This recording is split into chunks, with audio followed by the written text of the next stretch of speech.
તો ખેર લાકડાની આંતરરાષ્ટ્રીય હેરાફેરીનો પર્દાફાશ થયો છે, જેમાં 4 વર્ષથી ચાલતા લાકડા ચોરીના રેકેટનો વન વિભાગે પર્દાફાશ કર્યો છે। ખેર લાકડા હેરાફેરી અંગે વન મંત્રી મુકેશભાઈ પટેલે માહિતી આપી, જેમાં કહ્યું કે ગુજરાત, મહારાષ્ટ્ર, પંજાબ સહિતના રાજ્યોમાં રેડ કરી હતી।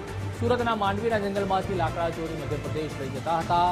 14 જૂનના રોજ માંડવી દક્ષિણ રેન્જ દ્વારા ટ્રક ઝડપી પાડવામાં આવ્યો।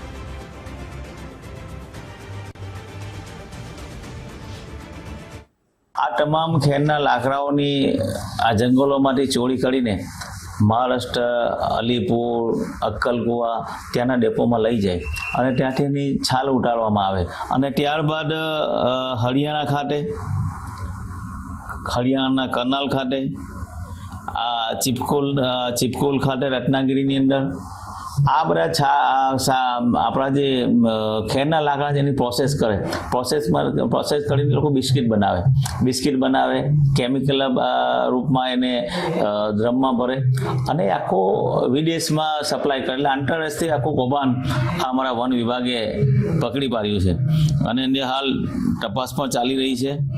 લગભગ 4 જેટલા આરોપીઓ પકડાઈ ચૂક્યા છે। મુશ્તાક આદમ ટાસિયા, ગુરમીતસિંહ, સુરેન્દ્રસિંહ ચૌહાણ, મનીષ કમુભાઈ ગામિત, સિફાત ખાન, ઇસાક ખાન એ લોકો હાલ અત્યારે જેલના હવાલે છે।